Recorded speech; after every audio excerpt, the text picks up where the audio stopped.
As thousands of homes started to burn across Los Angeles on January 7th, fire hydrants began to run dry. This area is known for having fire issues. So, yeah, this was a very unfortunate circumstance that happened. We've seen a few videos now about the fires and even some about water itself. I believe in one of the previous videos they've mentioned questions around water reserves versus water pressure. So I'm curious to see what they're actually going to cover here and as to why the water systems failed in this fire. would think that they would be prepared for this. The rapid spread, fueled by winds up to 100 miles per hour, was happening too quickly for water pumps to keep up. It shocked the system, and those fleeing the flames. You start loading your car thinking this could happen, but you're going, oh, I'll be back. Eventually, the LA fires killed at least 28 people and burned more than 16,000 buildings to the ground. 3 of those lost in the Palisades fire belonged to Joan Zoloth and her family.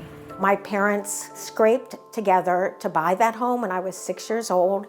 They bought it with my 2 aunts. My mother was a teacher. What people don't realize is how much Malibu is filled with those types of people, not just movie stars. In August, she bought here, what used to be a 100-year-old house around the corner from the home where she grew up. Her son owned another. Yeah, so this individual actually appeared in a previous video that we had. This seems like they're giving more of a background for this particular individual. And so this would have actually been useful information in the previous video.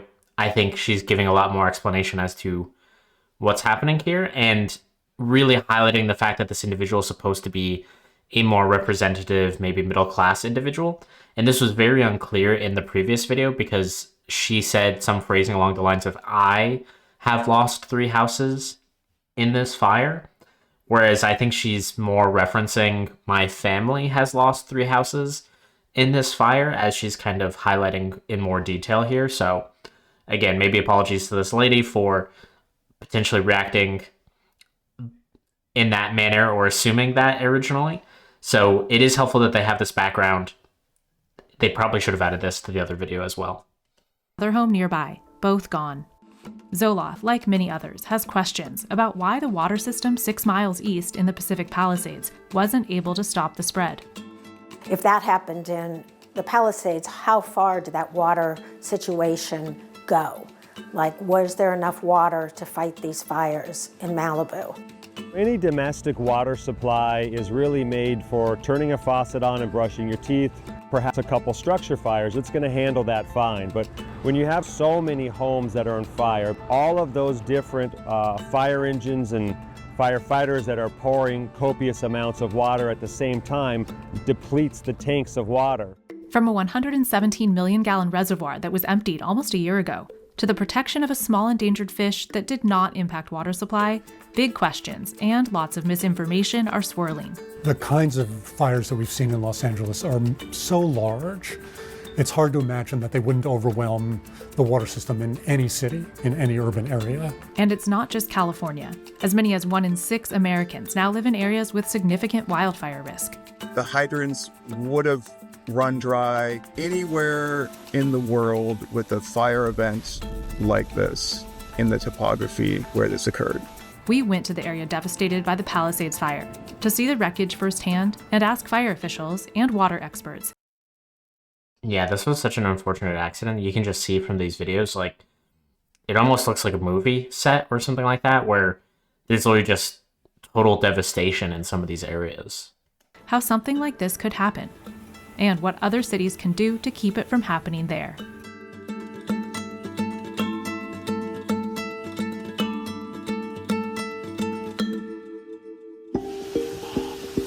As firefighters battled in the Palisades, it wasn't that they used up all of LA's water supply. They simply couldn't get water where they needed it fast enough to put out so many fires at once. Because we've had a couple of wet years. Southern California reservoirs had plenty of water, so it wasn't an absolute scarcity of water that we saw. What it was a collapse of part of the urban water system. People leave water on in their homes when they leave their sprinklers and their hoses on in hopes of saving property. Fires burn down houses and that destroys pipes. It was a tragedy, but it's not entirely a surprise. To understand what went wrong with the hydrants, it's important to understand how municipal water systems work. LA gets most of its water from 3 major sources hundreds of miles away: the Owens Valley, the Colorado River, and from Northern California via the State Water Project. LA relies on some local water too, like groundwater and stormwater and wastewater that it treats and uses to replenish the groundwater. All those sources feed water into several holding locations: above-ground tanks and water towers, underground basins, and most significantly, reservoirs. In LA, those feed a lattice of pipelines that crisscross the city. In Pacific Palisades, homes and hydrants draw water from a couple places. Some of them tap directly into main lines. Those mains also carry water to reservoirs, one of which was closed for repairs, and onward to 3 1-million-gallon holding tanks uphill. Those tanks are the other way Pacific Palisades homes get water. Pump stations force water up to those 3 tanks, then gravity is used to get the water and water pressure to the homes and hydrants below. And while details will be under investigation for a long time, what we do know happened on January 7th is that pumps were unable to refill these tanks uphill faster than the water was being used by the dozens of hydrants being tapped by firefighters below. Crews trying to install pressure regulation devices. This is a great point that they're bringing up. When we saw a previous video on this, they did discuss maybe not necessarily the water reserves were empty, but that the water basically wasn't getting to where it needed to go due to pressure. This individual that they've previously referenced sort of discussed this problem where people aren't going to necessarily shut the water off in their home when they're fleeing for a natural disaster. Potentially, some will even intentionally have water running around in order to hopefully ward off some of the fire. And then obviously as the homes themselves get destroyed, then all the utilities could be opened up intentionally or otherwise. And so this can increase the draw on water as the devastation and the catastrophe occurs. But at the end of the day, they still ran out of water in the locations that they needed it. And people's lives and property were at risk due to this problem, whatever it was. And I think this was a great way of referencing that. Whereas I feel like in the other video, they sort of abdicated responsibility because there was water in the reserves, which I don't think is the point. You need the water where you need it, not in some other location. And so if you're not getting it to where it needs to go, I don't think you can call that a win or not their problem or not their fault in some capacity.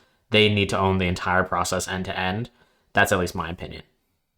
At the first tank to reach critically low levels were forced to leave as the fire got too close. As levels in all 3 tanks dropped, pressure in the hydrants fell, and the whole water system flow was weakened, like a straw pricked with holes. If you're holding a cup of water and you normally drink out of it with 1 straw, that's the normal use. Well, all of a sudden, if you put 25 straws into that water or that tank, it gets depleted so fast that it can't be refilled. So I'm not sure if this is a good argument in my mind, because the entire point of having the fire hydrants is for emergencies. So I think it's a good analogy here where they're kind of highlighting why this problem occurs, which is it's easier to pull water out once you have more locations and more things pulling on the water and using the reserves. But again, the entire point of an emergency situation is that you're going to have multiple of these working at the same time. And so it feels somewhat of a fallacy of an argument or a straw person argument to say there's just going to be 1 straw in normal use and then, dozens in this exceptional case, and that's not how it's supposed to work. In my opinion, this is the intended purpose. You're supposed to be able to have multiple hydrants running at the same time, and you should be forecasting some level of overhead for emergencies where you might need to use more than what you would expect, especially considering how prevalent fires seem to be in the California area. I feel like this is a pretty recurring scenario where they're trying to put out fires, and so they must have some level of expectation of how many hydrants are used, how much water is used in a not so catastrophic event. And I would expect them to double that number or triple or even 10x that number to be prepared for really bad scenarios, not just going to what you'd expect in a normal everyday situation.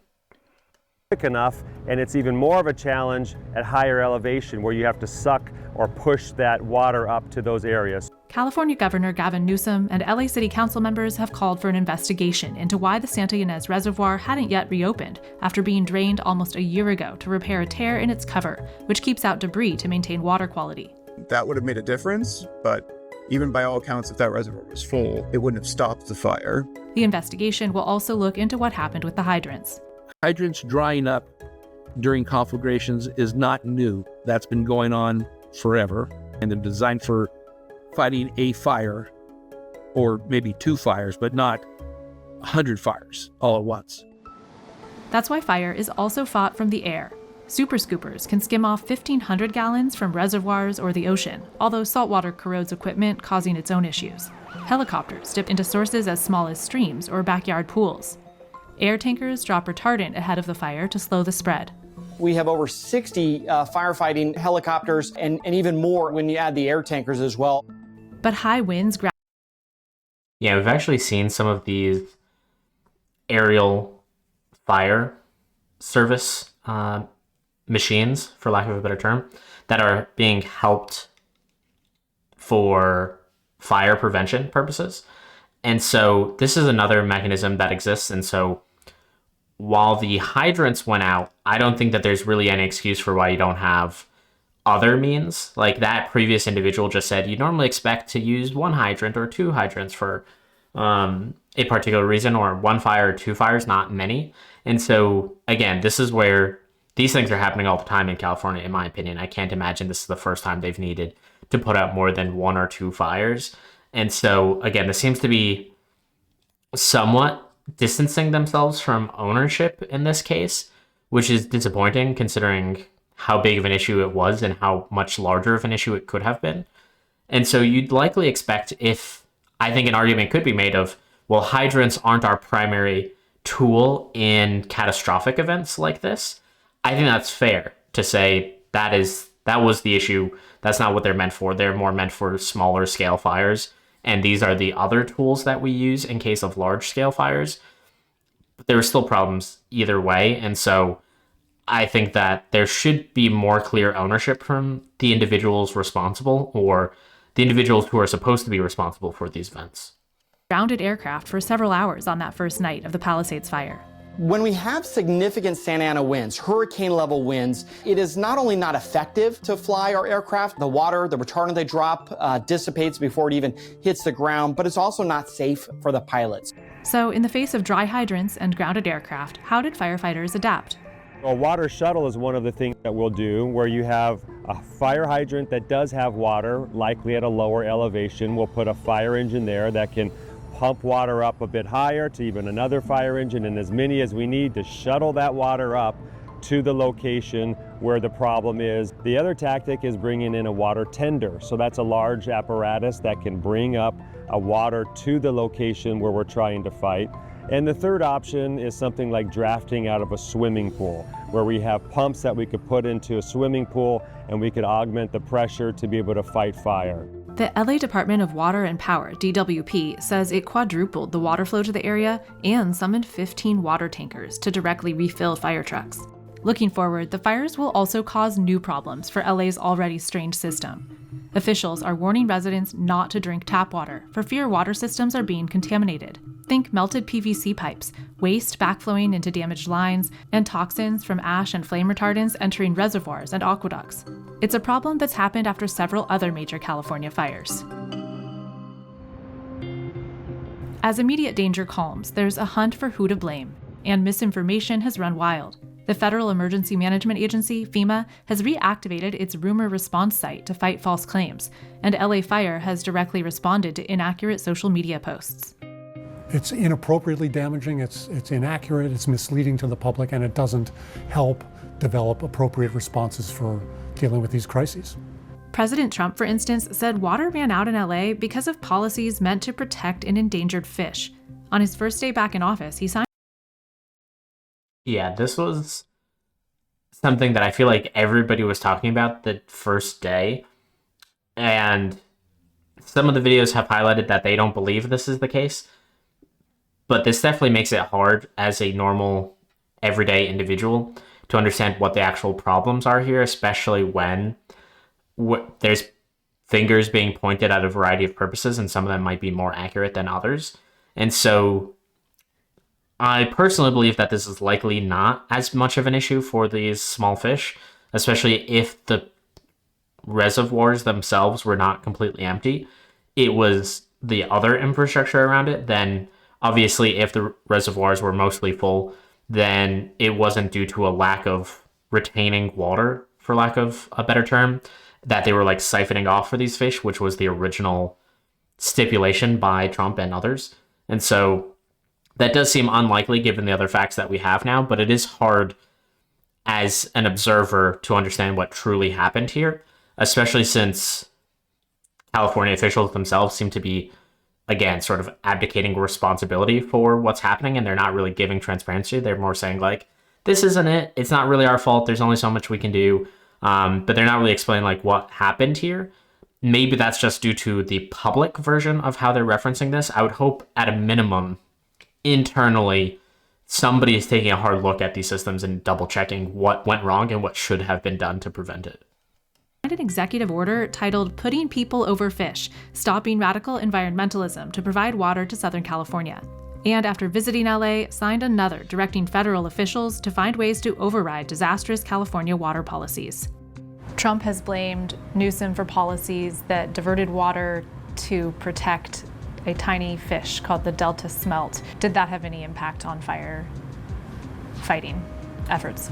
It's just simply false. It's nonsense. Again, there's lots of conversations about California water policy and how we allocate water to protect fish or ecosystems versus deliver water to different kinds of users. But that had no role whatsoever to play in water availability for firefighting. It's misinformation about how if we just had more water from Northern California in Southern California, that would have made the difference. That's not true because, again, even if you have water stored fairly close by in the region, you can't just move it quickly up to an area like the Palisades. Billionaires Linda and Stuart Resnick are also not to blame. The owners of the Wonderful Company and its brands like Palm and Fiji Water have sprawling farmlands in the San Joaquin Valley to grow pistachios, oranges, and pomegranates. They've been the subject of anti-Semitic attacks on social media, falsely accusing them of hoarding water because of their investment in a public-private water bank that's 100 miles north of LA and has no connection to its water supply. No connection between the two. This is a localized problem of infrastructure and the scale and scope of this unprecedented confluence of events. The fires have also resurfaced criticism around state and local water decisions, from taking down dams to not building enough reservoirs. The real culprit? Before the fires, LA had seen close to zero rain since May. 2024 was the hottest year on record for the entire planet. Higher temperatures means more demand for water by soils and vegetation and people and agriculture, and that certainly was influenced also by climate change. The hard truth is, water failure could happen anywhere that's faced with fighting so many fires at once, and it has. Oakland had a massive wildfire in the hills in the 1990s. The water pressure was not up to the task of stopping what became a firestorm. Thousands of homes were destroyed, similar problems. So here they are having this issue over 30 years ago. And so, again, this seems to be questionable, in my opinion. I'm not sure what all of you are thinking about this. Please share your thoughts in the comments below. But like I said previously, there's been so many fires in California. This can't possibly be the first time that they have encountered issues like this. And certainly it shouldn't be outside the realm of conception or imagination for these problems that they're encountering to have occurred. And so here they're actually referencing an exact same problem that they had over 30 years ago. So why is the problem not fixed in 30 years when fires have just been increasing in frequency in this area? Were encountered. In Ventura County, hydrants ran dry during 2 fires less than a year apart that each burned more than... See? So now they're showing this history. So again, even more recent. 1,000 homes. The Thomas Fire in 2017 and the Woolsey Fire in 2018. A firefight of this size, such an urban conflagration, any system is going to have its challenges in maintaining water pressure. And fire events of this magnitude are getting more likely to happen beyond California, too. We have wildfires in the east. There are wildfires all across Canada and other parts of Europe and Russia. These kinds of disasters are not California problems. They're increasingly everywhere problems. Even if you do not believe you live in a wildfire-prone area, you have to be prepared. Having a wildfire action plan, taking steps to harden your home against wildfires, maintaining defensible space, in particular that first 5 feet around the home. As population booms, more and more people, and some 45 million residences, are moving to what's known as the wildland-urban interface, high fire risk transitional areas between dense development and wildlands. And while California is home to the top 6 cities at highest risk, cities in Texas, Colorado, and Oregon are in the top 15. Last February saw the largest fire in Texas's history. January's LA fires burned the largest urban area in California in at least 40 years. Both these blazes happened in winter, far outside the traditional wildfire season. The wildfire season is getting longer and longer. Some people say there's no wildfire season anymore, it's all year round. All this begs the question, could any water system handle a blaze that moves so fast? We don't have any municipal water systems that can supply hundreds of hydrants all at the same time, period. That doesn't exist. I've been on several fires myself, some in that almost exact same area where we've lost water. Still, there are solutions that can help. One was invented by retired LA County Battalion Chief Mark Whaling. We tell the helicopter pilots, go find some water someplace. What are we thinking? When we can put it all around the city and make it a permanent static source that is completely dependable. This is CAL FIRE 903 doing a little training on the heli hydrant in Fallbrook. Whaling's heli hydrant is an automatically refilling open tank reserved for helicopters to dip from in high fire risk areas to reduce the length of flight times between water pickups and drops. The purchase of the tank starts at like $70,000 for the basic system, and you can either buy more helicopters or put water sources closer, and anybody can guess which one's less expensive. Yorba Linda was first to install one in 2019, followed by another in 2021. John DeCrescio was Water District Operations Manager there at the time. That one was used to knock down a fire in Chino Hills State Park. They kept it to 5 acres. So they were able to get on it and knock it down real quick. Most people never even heard about that fire, but it was heading right towards our homes again. After the Freeway Complex fire, we wanted to do better for our community. The 2008 Freeway Complex fire in Yorba Linda burned 280 homes and damaged pumps so they couldn't supply water to hydrants. Afterward, the district also added a long-planned underground reservoir that relies on gravity, not pumps, to get water to homes and hydrants. And there's like 3 elements of how you could make water systems more resilient toward wildfire. There's the raw water, there's the local infrastructure, and then there's the power. Yorba Linda also added backup generators at pump stations following the Freeway Complex fire. Similar plans were put in place in Ventura County after hydrants ran dry in the Thomas and Woolsey fires. But San Francisco serves as the best example of a comprehensive solution. Hundreds of structures fell before the fiery blast of the Holocaust that swept through the ruins of the once thriving metropolis. The city was almost completely destroyed in the 1906 earthquake and resulting fire, which also caused most hydrants to run dry. A few years later, it developed a unique fire suppression water system, totally separate from the rest of the city's water. Seawater enters the system from 52 suction connections along the waterfront, and it's pumped in from fireboats and 2 high-pressure pumping stations. There's more than 200 underground cisterns to store backup water, and gate valves to isolate damaged sections of the 135-mile pipeline. A high-elevation reservoir and 2 large-capacity tanks use gravity, not pumps, to feed special high-pressure emergency hydrants that can be seen around the city with black, red, and blue tops. Some places have separated out parts of their systems, but the reason it's not done is expense. At the individual level, there are options like fire-retardant gel that you can spread around your home before evacuating. And some Palisades residents say their homes were saved using a generator-powered pump that doused their properties with water from their pools. There's also much more high-tech and expensive approaches. A company called Rain is working on autonomous unmanned aircraft for dropping water on fires. In Japan, an autonomous system of 60-plus water cannons protects a cultural heritage site with 200-year-old thatched roof houses.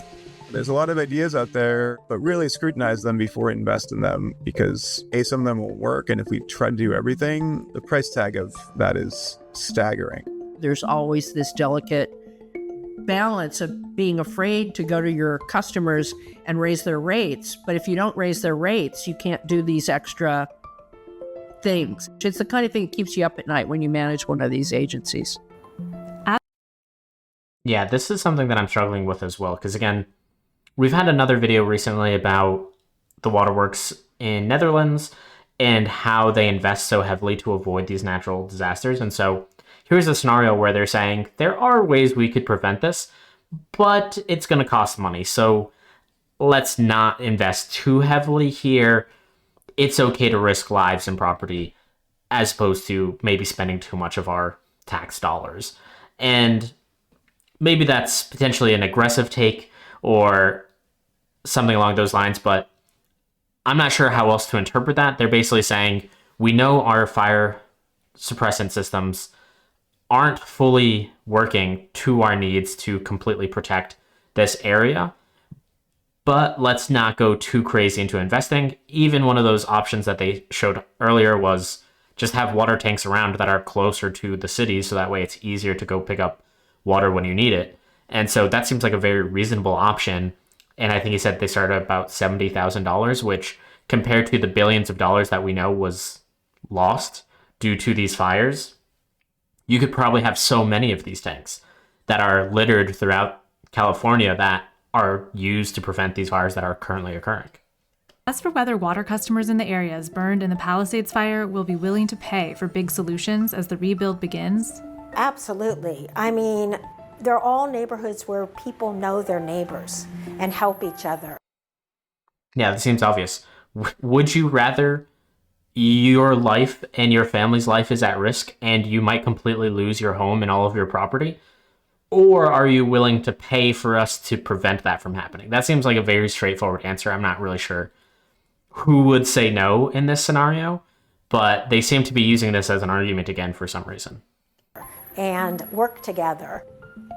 So I think if we would all band together to support that if it meant saving our community.